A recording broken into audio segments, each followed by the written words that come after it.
capítulo 1, verso 1 e 2. Pedro, apóstolo de Jesus Cristo, aos eleitos que são forasteiros da dispersão, no Ponto, Galácia, Capadócia, Ásia e Bitínia, eleitos segundo a presciência de Deus Pai, em santificação do Espírito, para a obediência e aspersão do sangue de Jesus Cristo. Graça e paz vos sejam multiplicadas. Vamos orar? Vamos falar com Deus? Ore aí também. Peça a Deus que nesse momento Deus fale ao seu coração e que essa mensagem venha trazer conforto, consolo, luz, direção ao nosso coração nessa noite, nesses momentos que a gente tem vivido, né? Vamos falar com Deus.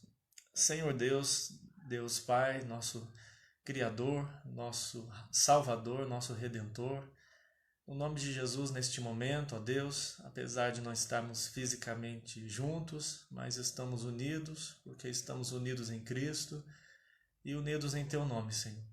Acabamos de ler a Tua palavra e rogamos ao Senhor que o Senhor venha falar ao nosso coração, que o Senhor venha esclarecer a nossa mente e que a Tua palavra, Deus, tão somente a Tua palavra, ache guarida nos nossos corações e venha nos trazer, ó Deus, o Teu conforto, o Teu consolo, a Tua esperança, o Teu encorajamento, ó Deus, a Tua correção e também, porventura, ó Deus, salvação.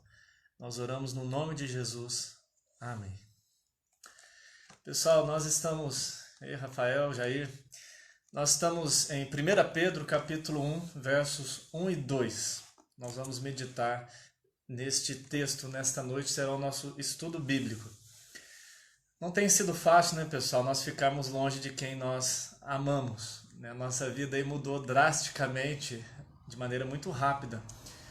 Creio que não tem sido fácil para ninguém ficar sem congregar, sem ver os irmãos, né? Sem participar dos cultos, da comunhão, da ceia, de cantarmos louvores juntos, né? O domingo parece que fica tão vazio, apesar da gente fazer culto doméstico. E eu fiquei imaginando essa semana como que não deve ter sido difícil para o pessoal no Antigo Testamento quando ficou no cativeiro. Tem até um salmo que fala deles chorando no rio, na Babilônia, e com saudade do templo, saudade de Jerusalém. Claro que o sofrimento que eles passaram, né, talvez seja muito maior do que a gente está passando, né? Mas também pensar nos cristãos do primeiro século. Muitos foram dispersos, tiveram que sair às pressas de suas casas, tendo seus familiares mortos, sendo ali espalhados pelo Império Romano. Também muitos tendo que congregar em cavernas, em desertos. De certa forma, isso acontece hoje ainda em países perseguidos, né? Eu ouvi muitos pastores falando, e concordo, né, que uma das coisas boas, né, dentre várias lições que Deus nos traz nestes momentos, é que a gente percebe que não precisa muito para a gente ser igreja, né? Às vezes a gente enche de tanta pompa, né, coloca tantas coisas supérfluas, né, como sendo essenciais, às vezes a burocracia, muito institucionalismo, e a gente acaba confundindo igreja com templo, com construções, né, igreja com eventos, e a gente esquece da simplicidade, ao mesmo tempo da riqueza da igreja. Estava pensando muito sobre isso. Claro que a gente tem que ter o mínimo de organização, né? A gente tem que estar debaixo de pastoreio, nós temos que participar da ceia, isso é sujeito à disciplina bíblica, nós temos que congregar, nós temos que cear juntos, como já disse, nós temos que exercer os nossos dons, e a Bíblia nos ordena congregar, né? A gente tem que estar debaixo de pastoreio e servindo, né, uns aos outros e mutuamente nos edificando. Mas a gente confunde coisas periféricas com essenciais. Eu creio que esse tempo acaba nos ajudando a redescobrir o que é de fato essencial. Pensando aqui nesta epístola de Pedro, o tema que nós colocamos é dispersos, mas unidos no Deus triuno, porque Pedro está escrevendo a um povo que está disperso. A igreja, aqui é que ele escreve, né, ele coloca aí no início, no verso 1, aos forasteiros da dispersão no Ponto, Galácia, Capadócia, Ásia e Bitínia. Ele está se referindo ali aos quintos cantos do Império Romano, né, aos irmãos que estavam ali dispersos por todo o Império, lugares onde Paulo também não pôde pregar. E mesmo dispersos, Paulo vai mostrar quem este povo é, qual a importância deles saberem a identidade, né, e a verdadeira pátria deles, e de como isso faz diferença na vida do crente e faz diferença na nossa vida, portanto, também hoje. E ele vai mostrar a obra do Deus triuno na vida desses irmãos, por isso que, embora dispersos, eles eram um só povo, e um só povo no Deus triuno, no Deus Pai, Deus Filho, Deus Espírito Santo. Você já deve ter visto várias histórias, ou visto em filmes, né, cenas do tipo em que o herói está no campo de batalha, ele já está ali fraco, prestes a morrer, já está querendo desanimar, já está se vendo prostrado, já está entregando os pontos, né, como dizem. E em determinado momento ele se lembra de quem ele é, ele tem uma lembrança, alguma frase, e alguém vem e lhe diz, né, quem ele é e qual é a sua missão. Parece que naquele momento assim, ele se enche de coragem, né, de propósito, se levanta e luta e vence. Eu creio que essa é uma das tônicas da carta de Pedro. Pedro quer que os irmãos em Cristo, embora dispersos, se lembrem de quem eles são, da herança que eles têm, de como eles devem viver como povo de Deus, mesmo peregrinando aqui, aguardando a pátria celestial. Desculpe a infantilidade, irmãos, mas eu me lembrei agora, por exemplo, do filme do Rei Leão, quando Simba está lá perdido e tem aquela cena assim estranha, né, até, mas que o pai dele aparece e fala quem ele é, da sua missão, e ele volta e reina, né, salva o reino e tudo mais. Então nós precisamos nos lembrar de quem nós somos. Por isso que o título aí é Dispersos, mas unidos no Deus triuno. E nós vamos ver 3 pontos aqui, meus irmãos, sobre a suprema excelência do povo de Deus. A suprema excelência do povo de Deus. O contexto, nós percebemos aqui, é muito semelhante ao nosso, embora tenha diferenças. A semelhança está porque a igreja não é mais, como no Antigo Testamento, identificada como uma nação, embora houvesse ali também a introdução de alguns gentios. Mas agora a igreja é composta de pessoas de todas as tribos, línguas, raças e nações. E assim estava a igreja a quem Pedro escreve. Ela era composta principalmente de judeus, mas também alguns gentios, e que estavam sofrendo ali perseguições. 1 Pedro 2,9, se você olhar aí, é um versículo conhecidíssimo, que Pedro vai dizer assim, ó, vós, porém, sois raça eleita, sacerdócio real, nação santa, povo de propriedade exclusiva de Deus, a fim de proclamardes as virtudes daquele que vos chamou das trevas para a sua maravilhosa luz. Então a igreja de Cristo agora é este sacerdócio real, esta nação santa, este povo de propriedade exclusiva de Deus. Pedro escreveu provavelmente em 63 depois de Cristo, um ano antes de acontecer aquele grande massacre, aquela grande perseguição aos cristãos em 64. Ele até antecipa um pouco disso, falando de um fogo ardente, estranho que viria no meio deles para prová-los. E o fato deles serem peregrinos e povo de Deus acabou trazendo hostilidade, sofrimentos por causa de Cristo, além dos sofrimentos comuns a justos e injustos, acrescentou-se o sofrimento por Cristo Jesus. Então as semelhanças que eu vejo conosco hoje é que nós também somos a mesma igreja, o mesmo povo, nação santa, e também estamos dispersos por vários países, né, vários povos, línguas e nações, enfrentando tribulações, lutas, perseguições, alguns mais, outros menos, e muitas vezes por causa de Cristo Jesus. Pedro, ele estava provavelmente em Roma. Ele diz isso no final da carta, se referindo à Babilônia. Ao que tudo nos indica, seria uma referência a Roma, né? A gente sabe que Babilônia, na Bíblia, tornou-se um símbolo de um sistema mundano, pecaminoso e oposto a Deus. Por exemplo, em Apocalipse 17:5, 18:10, a Babilônia torna-se um símbolo disso. O verso-chave de 1 Pedro é 1 Pedro 5:10. 1 Pedro 5:10. Guarde esse versículo aí ao você ler Pedro, porque ele sintetiza a mensagem de Pedro. 1 Pedro 5:10 diz assim: ora, o Deus de toda a graça, que em Cristo vos chamou à sua eterna glória, depois de terdes sofrido por um pouco, ele mesmo vos há de aperfeiçoar, firmar, fortificar e fundamentar.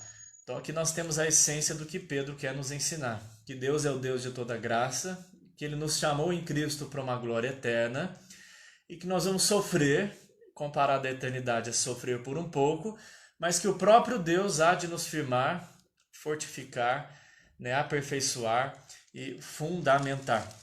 Aliás, Pedro fala muito sobre sofrimento nessa carta, pelo menos 15 vezes ele fala sobre sofrimento. E a essência da carta, a tônica da carta é que é uma carta de encorajamento. Lá em 1 Pedro 5,12 ele fala sobre isso, né, que ele escreveu esta carta como encorajamento. É uma carta cheia de esperança, que fala da esperança e fala também que nós, pela nossa união com Cristo, estamos sujeitos a sofrimentos, mas também participaremos da sua vitória.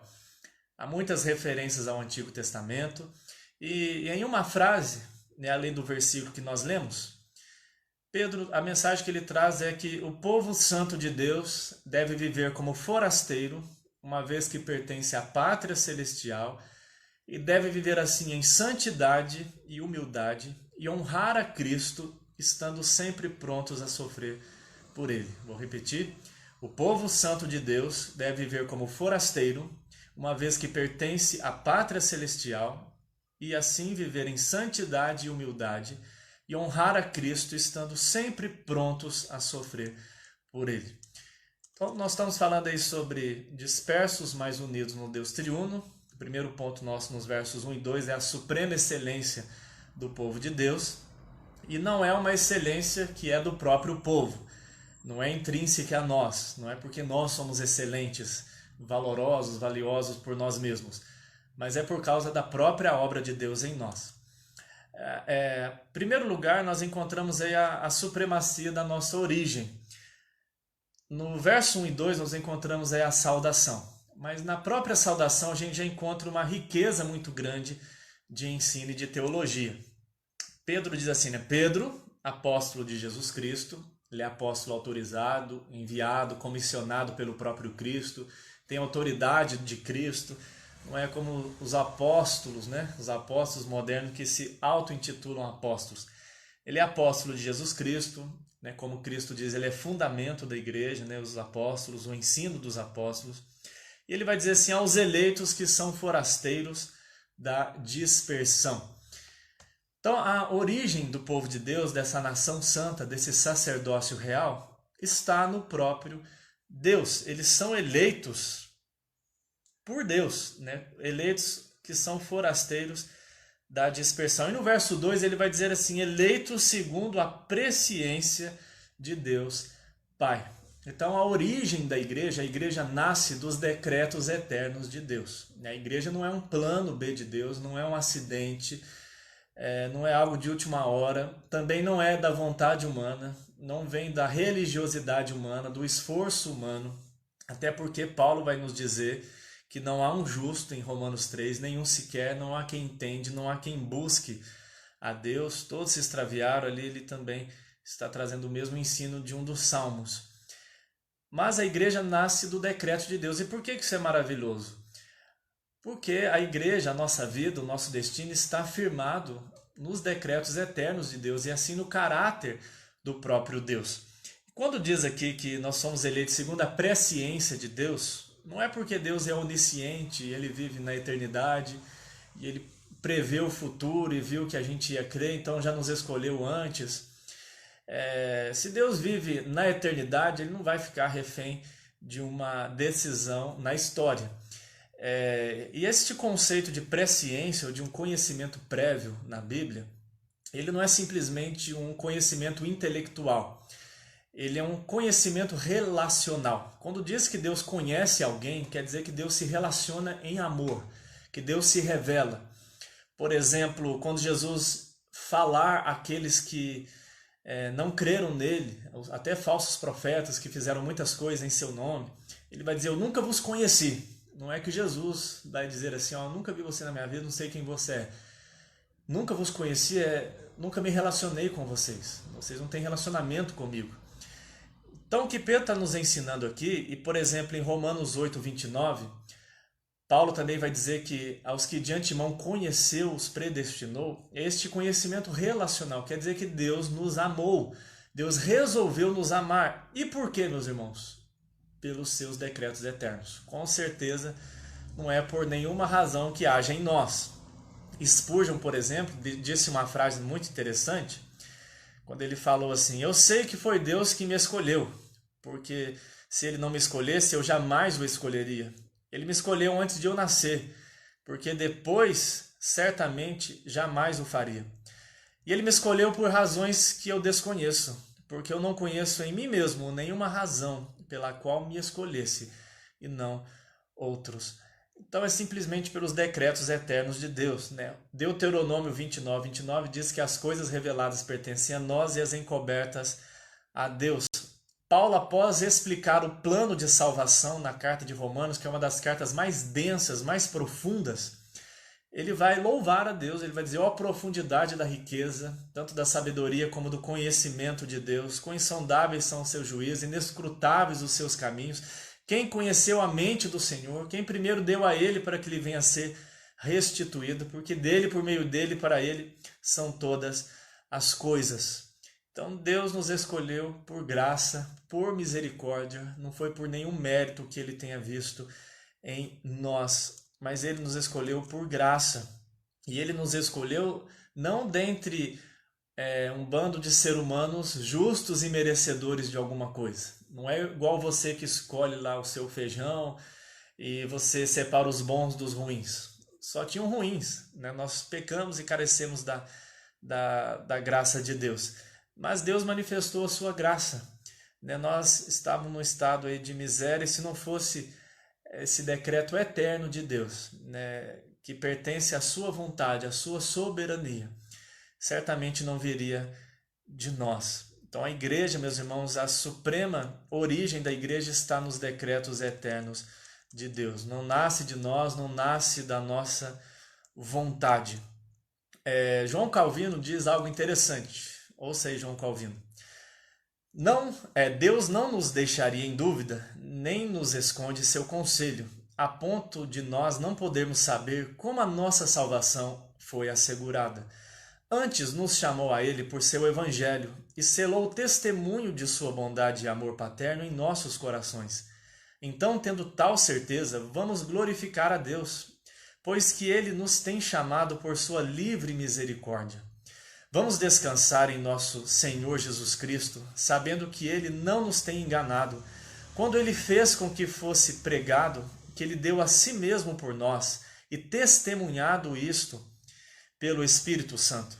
Pois a fé é um sinal indubitável de que Deus nos toma por seus filhos, e assim somos levados à eleição eterna, segundo ele de antemão nos escolheu. Note-se que a fé mune-se de dupla consolação com o poder de Deus.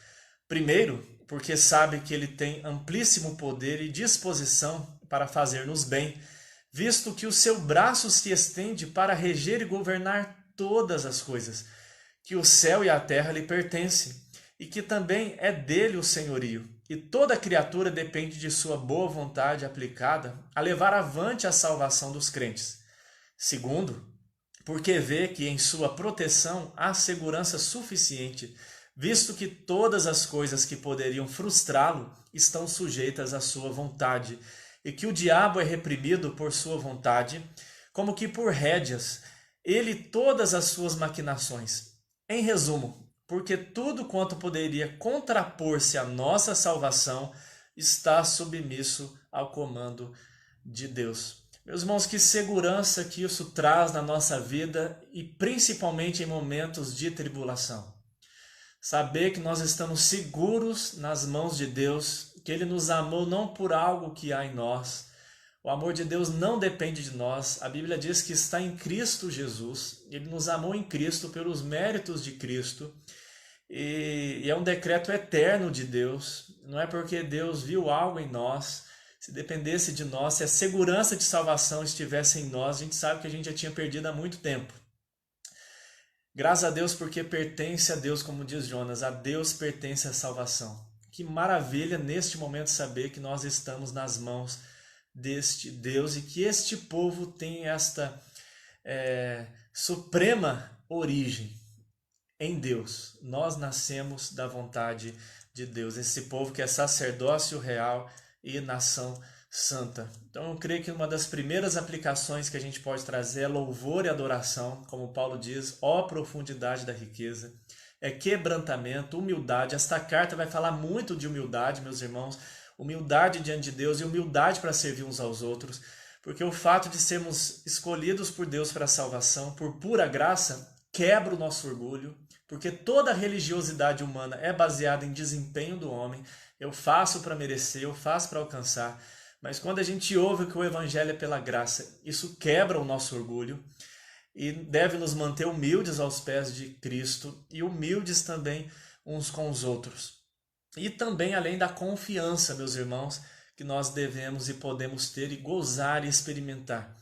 Estamos seguros em Deus. A gente vai ver que isso não nos leva a uma vida de relaxo espiritual, não é?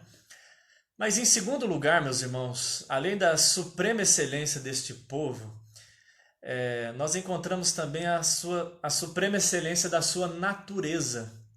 Oi pessoal, Yelsen, Elisângela, Rosânia, Ana Maria, Deus abençoe vocês. Qual é a natureza deste povo? Qual é a nossa natureza, a nossa identidade? Pedro vai dizer aí, né? Pedro, apóstolo de Jesus Cristo, 1 Pedro 1,1, aos eleitos que são forasteiros da dispersão, depois eleitos segundo a presciência de Deus.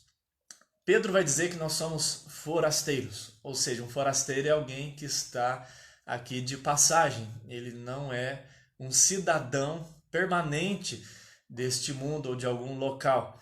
Significa que a nossa morada final não está aqui, nós estamos de passagem, nós não pertencemos aqui. E não pertencemos aqui, meus irmãos, a este momento temporal e a este mundo que jaz no maligno, mas nós já somos nova criatura e aguardamos novos céus, né, novo céu e nova terra, onde habita a paz e a justiça. Nós aguardamos a volta de Cristo, que virá, né, trazer o reino de Deus e restaurar todas as coisas. Mas a identidade do cristão, ele é peregrino e ele é forasteiro. E por que nós somos peregrinos e forasteiros, meus irmãos? Não é porque é diferente de andarilho, que anda sem rumo, né? O que nos tornou peregrinos e forasteiros é o fato de nós termos sido chamados por Deus. Deus nos chamou e quando Ele nos chamou para sermos do seu povo, através disso nós nos tornamos forasteiros, porque agora nós pertencemos a uma pátria celestial.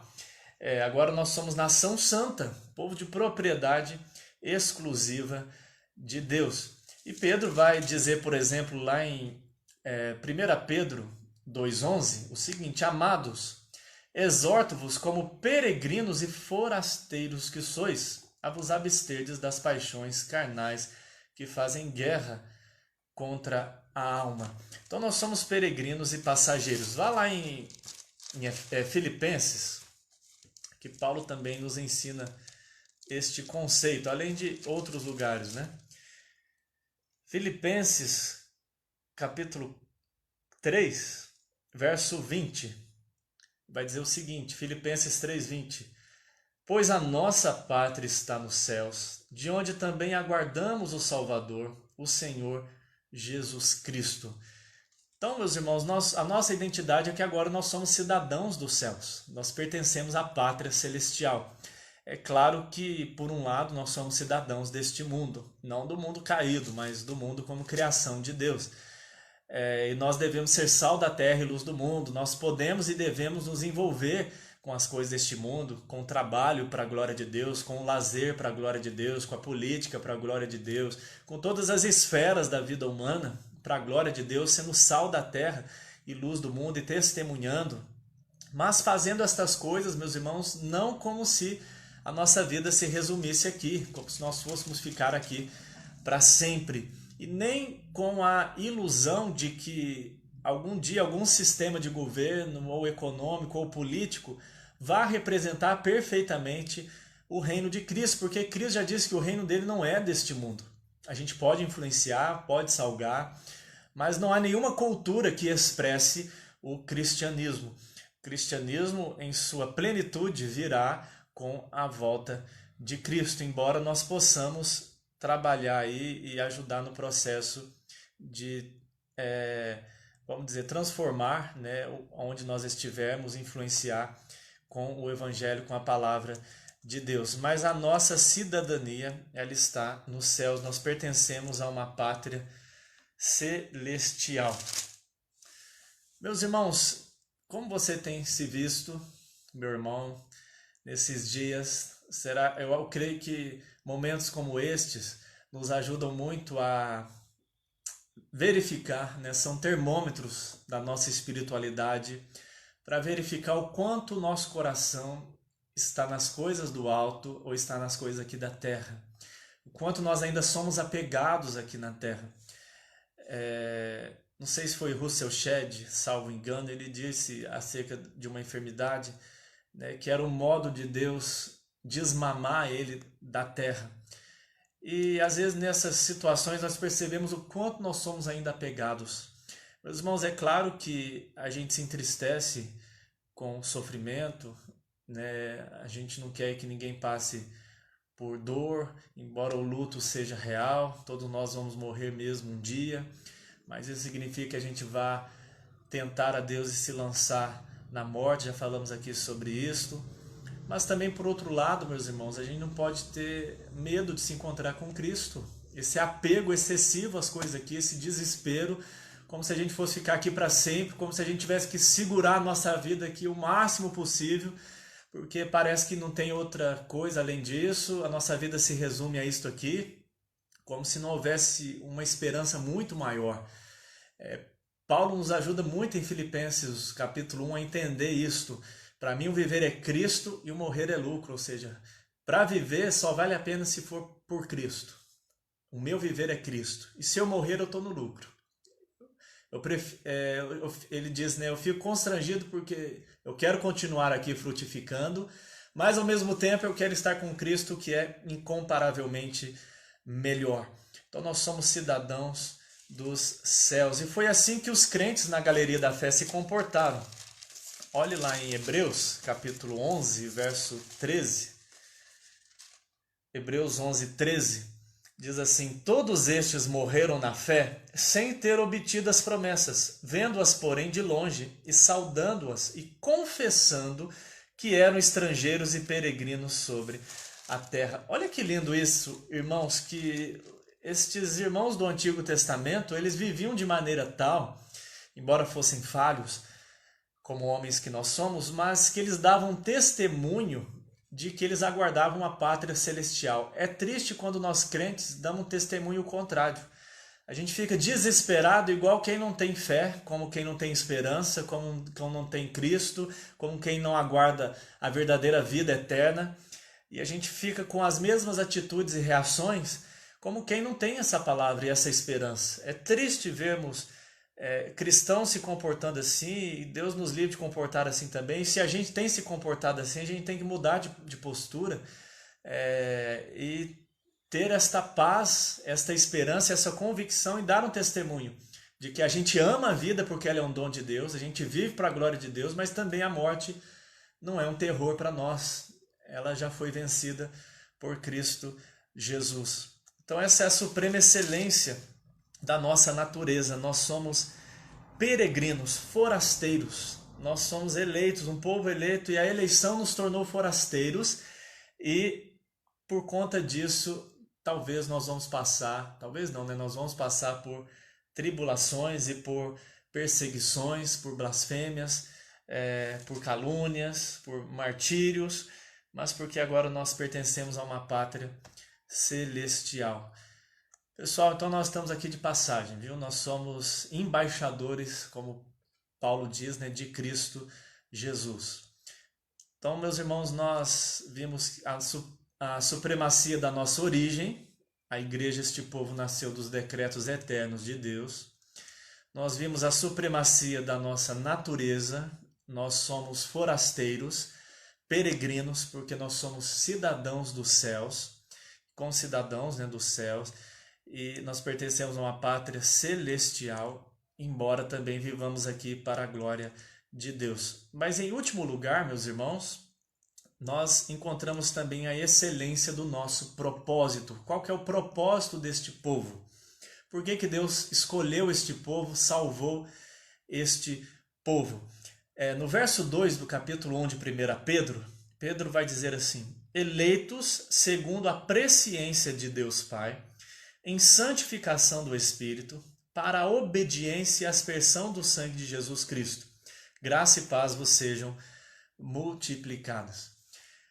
Meus irmãos, eu creio que às vezes a gente não entende o plano da salvação, né? E nós pensamos que Deus nos salva só para nos livrar do inferno e da condenação, né? E muitas pessoas dizem ir a Deus, aí eu não sou Deus para questionar a salvação de ninguém, mas muitas pessoas dizem ir a Deus mais por medo do inferno e da condenação. Já disse um teólogo, um pastor, que mesmo se não existisse inferno, você agora desejaria o céu e a Cristo. Porque a gente deseja o céu e a vida eterna, não é por causa do céu, por ser um lugar maravilhoso, embora vai ser um lugar de descanso, de paz, de vida eterna, de abundância, e de vivermos ali explorando toda a criação restaurada para a glória de Deus. Mas a principal razão do céu ser maravilhoso é Cristo, é Jesus, porque Ele vai estar lá. E às vezes a gente não compreende o pacote completo da salvação. Cristo, quando Ele morre, não é só para nos salvar do pecado e do inferno, mas é para nos salvar por inteiro. Por isso que Ele é a oferta perfeita, Ele viveu uma vida perfeita, Ele se ofereceu ao Pai e Ele pagou pelos nossos pecados, mas é para nos salvar tanto da culpa quanto da corrupção do pecado. Então, o que Cristo conquistou para nós na cruz é toda a obra de salvação completa, que começa ali com arrependimento, a regeneração, né? Antes, já falamos aí da eleição, né? Mas a regeneração, nascer de novo, inserido no corpo de Cristo, depois o processo, né? A santificação, né? Nós temos a santidade de Cristo, quanto é um processo nessa vida. Essa santidade é trabalhada e comunicada ao nosso coração pelo Espírito, pela palavra, pelos meios de graça. E nós vamos nos santificando e Deus, pela graça, nos persevera, porque aqueles por quem por Cristo morreu vão perseverar. E também a nossa ressurreição e glorificação final.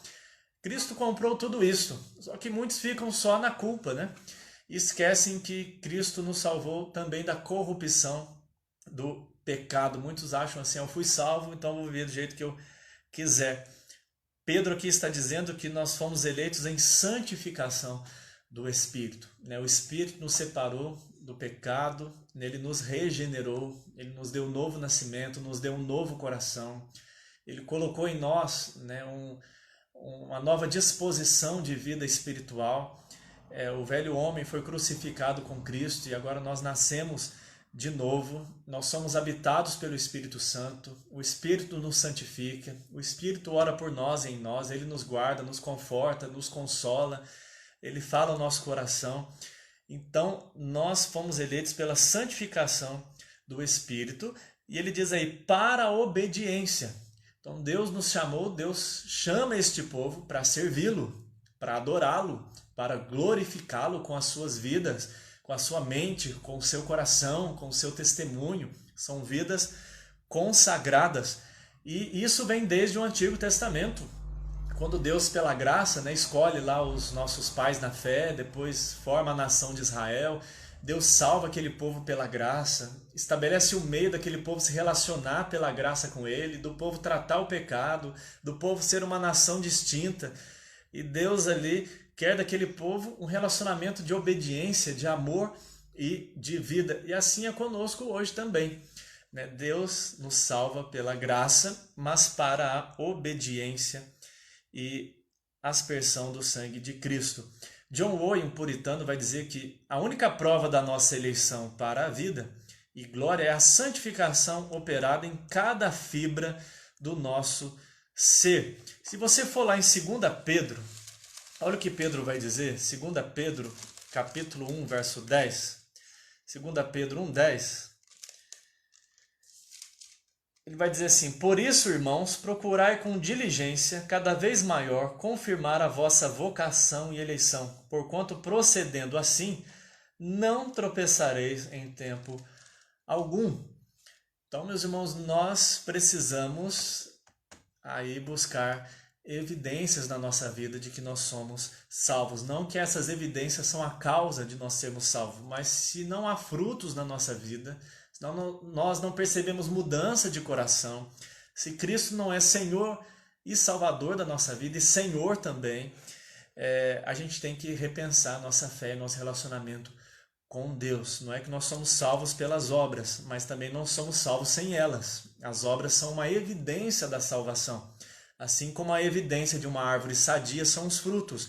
O crente unido à videira que é Cristo, naturalmente ele vai frutificar. E este frutificar é uma evidência. Por isso que Pedro diz: procurai confirmar a vossa salvação.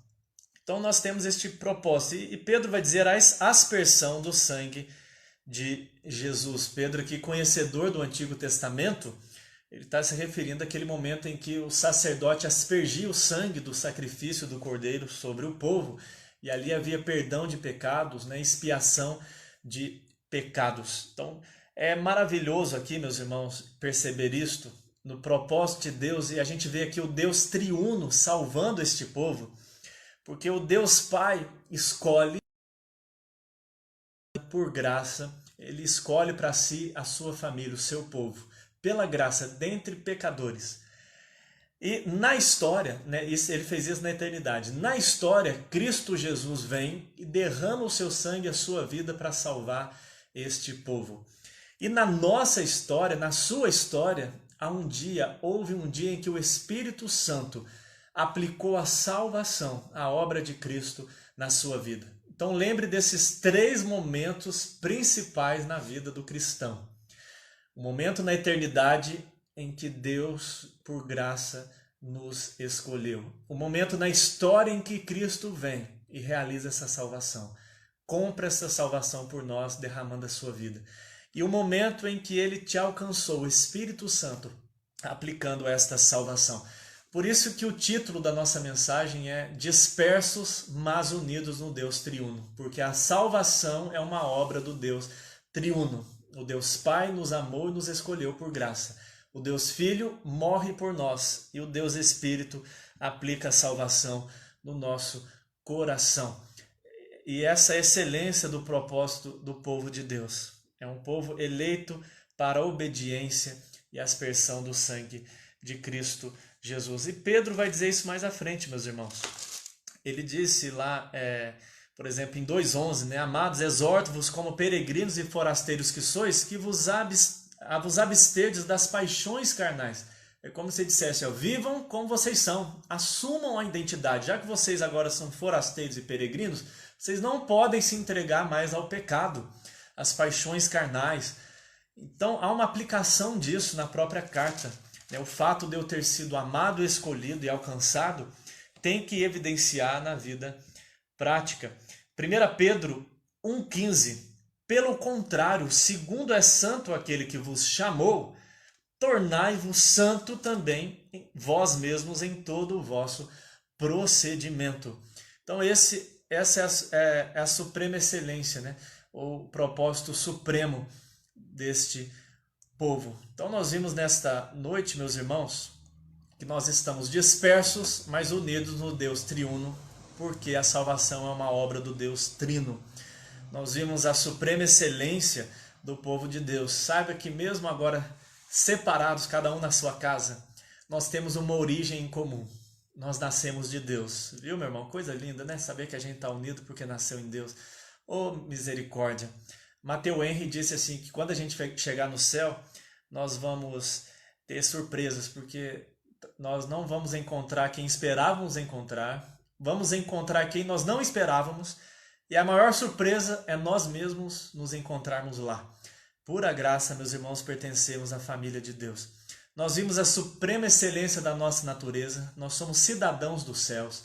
Então, meu irmão, não desespere, faça as coisas que você tem que fazer, Mas saiba que a sua vida não termina aqui. A sua vida começa quando você se encontra com Cristo. É a verdadeira vida.